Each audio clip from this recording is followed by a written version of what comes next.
Am I the a-hole stories? Am I the a-hole for not giving my mom part of my inheritance? So long story. My grandma passed away in November. She left me like 50% of everything she had. My mom only got like 3%. With this, I inherited a house, and I'm the only one on the life insurance policy, stuff like that. Well, my mom is calling me selfish. I turn 18 in less than a week, and I told her I will not let her and my siblings move into the house with me, and let her have the master bedroom, etc. She got upset saying I don't need an entire house to myself, that I'm selfish, etc. But she didn't raise me, my grandma did. She's never been there for me and she's always treated me horribly. She's been in and out of jail my entire life for substance use, and she abused me the 3 months I lived with her, and I don't want that toxicity in my life lol. So I am standing my ground and saying no, but I have other family members trying to convince me to let her move in, and I'm just Why should I? I don't know. I feel like maybe I'm being rude, but I also just don't care. She's never done anything for me, so why should I do things for her? So, am I the a-hole or what? Edit. I also wanted to state, she knows I'm engaged to someone, yet she still says I don't need a space of my own, and that if I let her have the house, me and my boyfriend can move in with her. I genuinely can't seem to understand her thought process. Thanks to everyone for the advice and for reassuring me that I'm not a major jerk, haha. Now for the top comments. Not the a-hole. You don't owe her anything. Turn 18, enjoy your house. Use the inheritance to better yourself and set yourself up for a good life. Cut toxic people out. Not the a-hole OP. Your grandmother left you that inheritance for a reason, and left your mom what she did for a reason too. Your mom has no claim to your inheritance. Enjoy your house. Sure, let her move in and become queen. What could go wrong? Trust your instincts here. There's a reason your grandmother only left her 3%. Have a wonderful life. You are not responsible for housing her and your siblings. Not the a-hole. Anyone saying you should allow her to live with you, perhaps they can let her move in? Her mother would definitely not turn the grandmother's home into a den with a parade of worthless boyfriends in and out of the house, who would probably leave her with another couple of kids that OP would be expected to provide for just because she's got money. The mother also would never dream of wasting the inheritance on more substances and partying, and things she doesn't need. Leaving her even poorer and more of a train wreck than she is now. Impossible. Would totally never happen. If your other family members want to house your mother, they can do so. They have no right to make you do this, however. Move, save your money, find some cool roommates, with formal leases. No informality, that will bite you in the butt, or no roommates, it's your space. Start taking college classes you're interested in. Don't invest any of your money in friends or family. All your investments should be formalized through an investment firm like Fidelity or Vanguard. Index funds are good. Any money you give to friends or family you have to consider gone. You are never getting it back and more than likely they will ask for more. Don't talk about the money you inherited to anyone. Don't tell anyone you own the house either. For a while, keep this all to yourself and learn to deal with it personally. You have no idea how entitled people will feel to your money once they know it's there. Your mother will not be the last in this regard. One option now is to go no contact with your mother now, and threaten no contact with any family member who talks about her or tries to guilt you into spending your money or moving family into your house. Set down rules now that they may not break. Not the a-hole, and I hope you enjoy what your grandmother intended for you to have, and only you. Next story. Am I the a-hole for refusing to provide more than my obligation threshold to my parents? My 36 mil father brought us to the US from an Asian country when I was 12, and I have 4 younger siblings.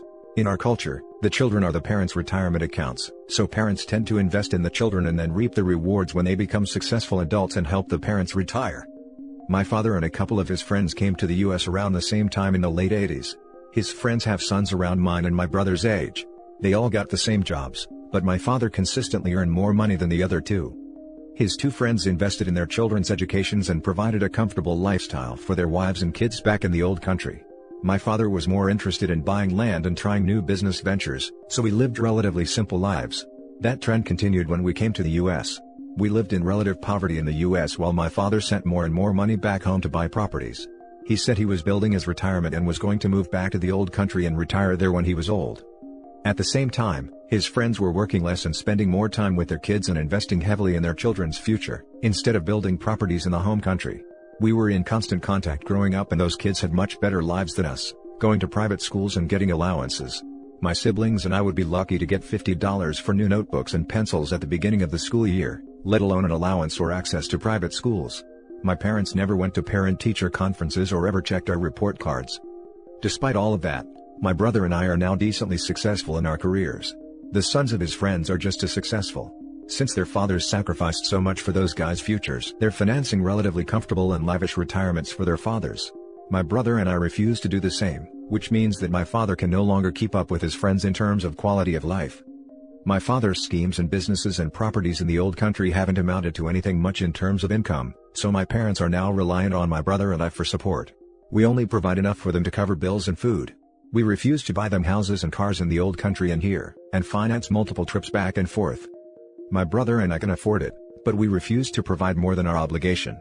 Our parents never did anything more than their obligation to house and feed the kids, so we're choosing to limit our support to just that.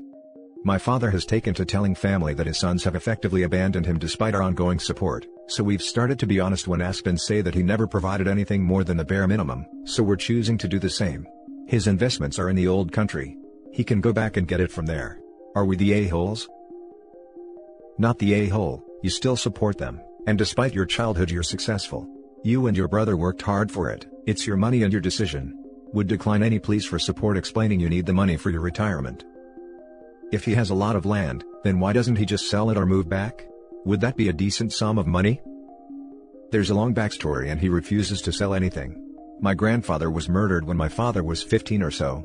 In the ensuing war for revenge, a lot of the hereditary land that was supposed to go to my father was mortgaged or sold to pay for bullets and stuff. My father and his brothers bought back every inch once they started working. But they were done recovering the family land before I was even born. My father just never stopped investing in the homeland and kept pushing to buy more and invest more over there. Everything combined can be sold for $2 million plus, but he refuses to sell it.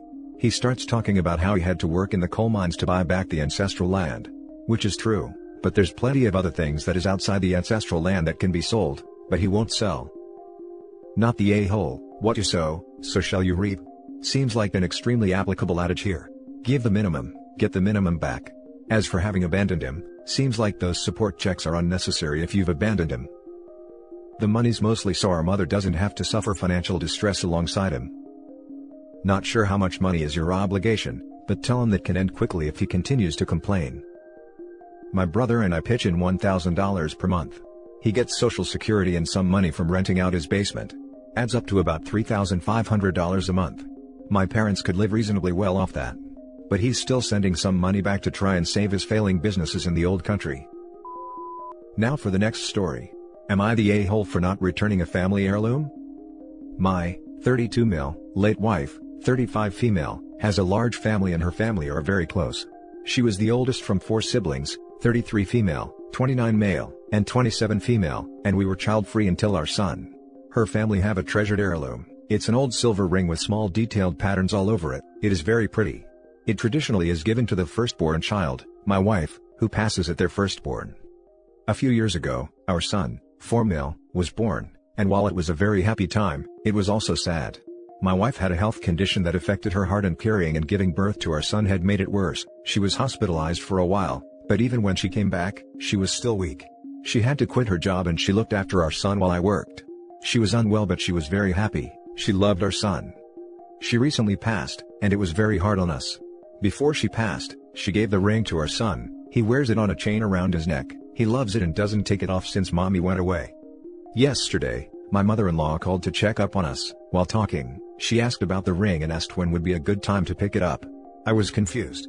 She explained that while the tradition was firstborn, for the past 5 generations the firstborns had been girls and she thinks that the ring should go to my niece. I told her no. The ring belonged to my son. He was my wife's firstborn and my wife had given it to him. It was important to him. She did not like this. Many people have called me to ask about what is going on, and some are angry at me, some are angry at mother-in-law. It's their family heirloom, not mine, so many I should give it back? Am I the a-hole? Now for the comments.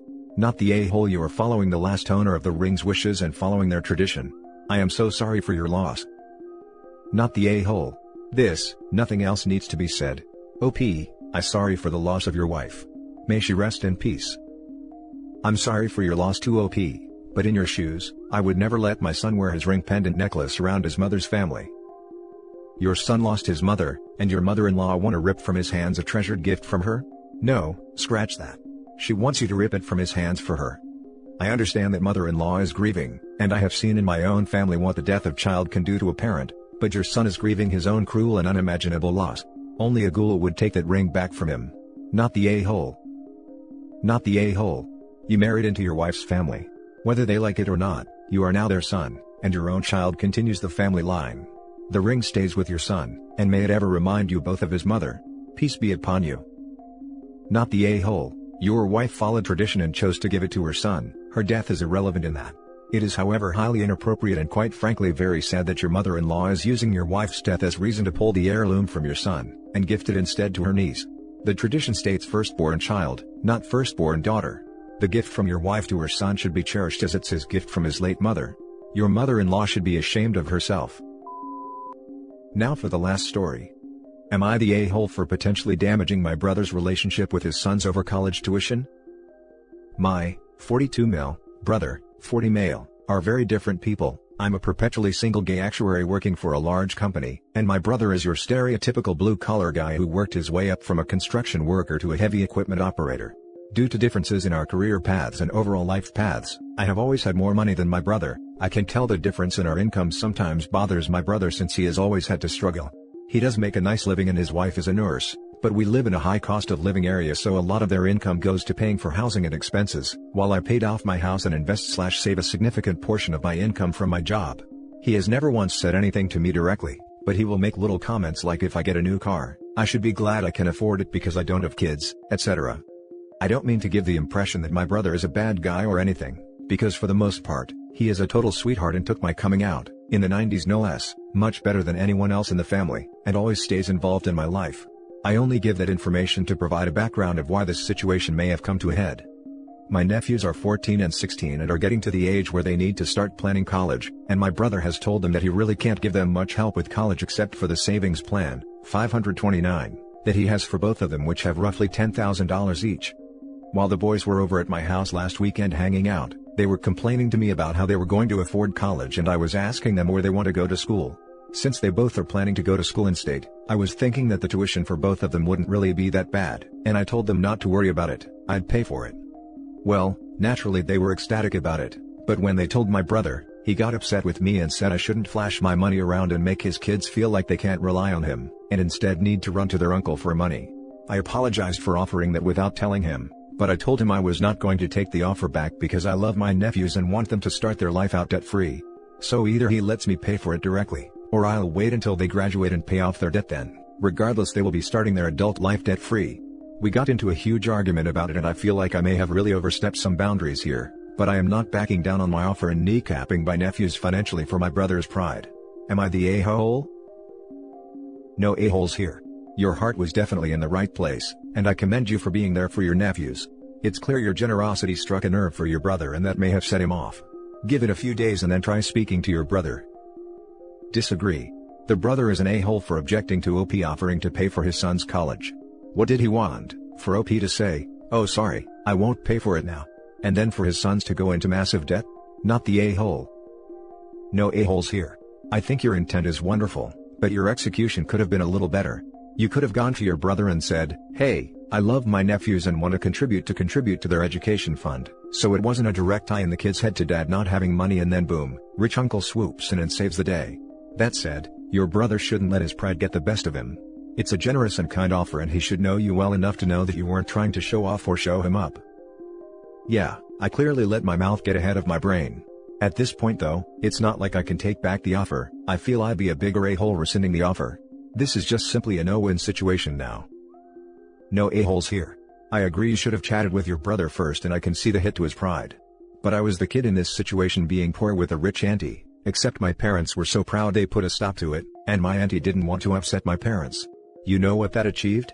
My parents still felt like charity cases. My auntie felt bad because she didn't get to help and I missed out on a laundry list of amazing things because of it.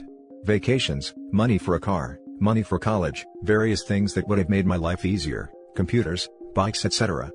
I am still upset with my parents for this. 20 years later. Their pride was worth more than a better life for their child. That is messed up. I didn't care that they didn't have the money for things, I understood. What I could not understand is why they would prevent me from having these opportunities. Definitely discuss and see if you can figure out a way to do it with your brother's blessing. Maybe frame it in a way saying you don't have any kids to take care of, so it's actually an important thing for you to do for yourself. But if compromise doesn't come, Freaking do it anyway. Help those kids. Why not? What is money good for if not that? Good luck, you sound like a great uncle and brother. This comment really strikes a chord with me. I've felt like that their whole lives. I've wanted to do a ton of stuff for them, but I've always had to tiptoe around my brother's feelings about my money. I wanted to take my nephews on a trip to Disney when my older nephew was turning 10, but they told me it was too extravagant of a gift. I wanted to give my younger nephew a PS5 when they came out, but once again I was told no. My 16-year-old nephew doesn't have his own car and I have a 8-year-old Prius sitting in my driveway that I offered to let him drive. Keep in mind, just drive, not have permanently. Parents said no. They have all the power in this situation because at the snap of their fingers they can tell me I can't see my nephews anymore, and unfortunately, they'd rather their sons not be spoiled by me than give them access to things they wouldn't otherwise have. It's such a bummer of a situation, but I guess once the boys turn 18 their parents won't have much of a say anymore and I will just pay their debt off regardless of how my brother feels about it. And that's it for this video guys. If you have thoughts to share, leave a comment below. Don't forget to hit like and subscribe if you like this content. I'll catch you in the next one. Good day everyone.